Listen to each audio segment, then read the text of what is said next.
இலங்கையின் கொழும்பு மற்றும் கழனியில் பெய்து வரும் கனமழையால் பல்வேறு பகுதிகளிலும் வெள்ளம் சூழ்ந்திருக்கிறது. இது குறித்த பல்வேறு தகவல்களை அங்கிருக்கும் செய்தியாளர் ஜெஃப்ரி ஜெயதர்ஷனிடம் தொலைபேசி மூலமாக கேட்கலாம். ஜெஃப்ரி, கனமழையால் கொழும்பில் ஏற்பட்டிருக்கும் பாதிப்புகள் பற்றி விரிவாக சொல்லுங்கள். வணக்கம்.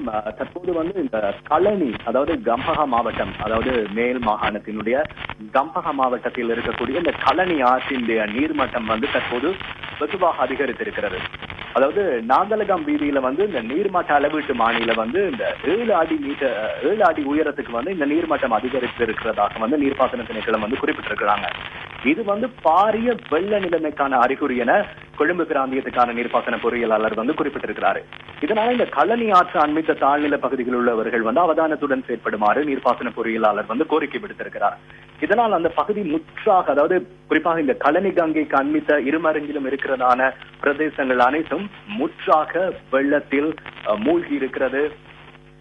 அதாவது கடந்த 2 நாட்கள் உங்களுக்கு தெரியும், சீரற்ற வானிலை நிலவி இருந்தது. இந்த சீரற்ற வானிலையின் காரணமாக இதுவரை 37 பேர் உயிரிழந்திருக்கிறார்கள், 21 பேர் இதுவரை காணாமல் போயிருக்கிறார்கள். அதே போன்று இயற்கை அனர்த்தங்களில் 25 பேர் காயங்களுக்குள்ளாகி இருக்கின்ற தகவல்கள் பதிவாகி இருக்கிறது. கடுமழையினால் ஏற்பட்ட மண் சரிவுகள் மற்றும் வெள்ளப்பெருக்கு காரணமாக 82,824 குடும்பங்களைச் சேர்ந்த 3,52,374 பேர் பாதிக்கப்பட்டிருக்காங்க. இவர்கள் இடம்பெயர்ந்துள்ள 48,789 குடும்பங்களைச் சேர்ந்த 2,23,887 பேர் நாடு முழுவதும் உள்ள 376 தற்காலிக முகாம்கள் தங்க வைக்கப்பட்டிருக்கிறாங்க. இந்த முக்கியமான விஷயம் என்ன அப்படின்னு சொன்னா, குறிப்பாக வளிமண்டலவியல் திணைக்களம் எதிர்வு கூறியிருக்கிறது.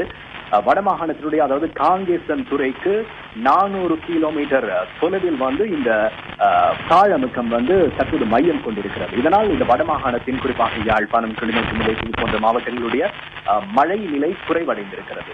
இருந்தாலும் இலங்கையினுடைய நாட்டின் பல பகுதிகளிலும் கடும் காற்று வீசக்கூடிய சந்தர்ப்பங்கள் அதிக அளவில் காணப்படுகிறது. எனவே தொடர்ந்து மக்கள் பாதிக்கப்பட்டிருக்கிறார்கள். அரநாயக்க அப்படி என்று சொல்லப்படுகின்றதான ஒரு இடத்துல பாரிய மண் சரிவு ஏற்பட்டு குறிப்பாக இதுவரை 15 பேருடைய உடல்கள் மீட்கப்பட்டிருக்கிறது. இன்னும் தேடுதல் நடவடிக்கைகள் தொடர்ந்து இடம்பெறுகிறது. இன்னும் பல உடல்கள் மீட்கப்படலாம் என்று அஞ்சப்படுகிறது. அதே போன்று புலத்கோபிதி என்ற ஒரு பகுதியில் நேற்றிரவு 10:55 அளவில் மண் சரிவு ஏற்பட்டதால் லயன் குடியிருப்பு மண்ணில் புதையுண்டது. இதில் 16 பேர் காணாமல் போயிருக்கிறார்கள். இதுவரை 5 பேருடைய உடல்களை பணியாளர்கள் மீட்டிருக்கிறார்கள். இது பாரிய ஒரு நிலவரமாக தற்போது மாறி வருகிறது.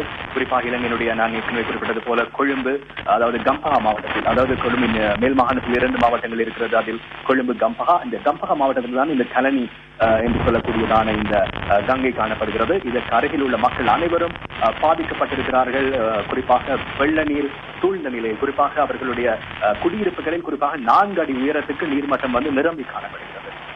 மக்கள் பெரிதும் சிரமப்படுகிறார்கள். வீதிகளில் இருக்கிறார்கள், பாதுகாப்பான இடங்களில் சில முகாம்களில் தங்க வைக்கப்பட்டிருக்கிறார்கள். இன்று இரவும் ஒரு விடயத்தை குறிப்பிட்டு விடைபெறுகிறேன். அதாவது இன்று இரவும் மழை பெய்யும் பட்சத்தில் நான் ஏற்கனவே குறிப்பிட்ட இந்த கழனி கங்கையினுடைய நீர்மட்டம் உயர்ந்திருக்கிறது என்று, 7 அடி உயரத்திற்கு உயர்ந்திருக்கிறது என்று, அந்த அடி இன்னும் உயர்ந்தால், அல்லது ஒரு 8 அல்லது 9 அடி உயருமானால் பாரிய ஒரு வெள்ள நிலைமை எதிர்நோக்க வேண்டிய ஒரு நிலை இருக்கிறது. எனவே அதுதான் தற்போதைய இங்குள்ள நிலை. தொடர்ந்து தொடர்பான தகவல்களை புதிய தலைமுறை செய்திகளுக்காக உங்களுக்கு இலங்கையிலிருந்து வழங்குவதற்கு நாம் தயாராக இருக்கிறோம்.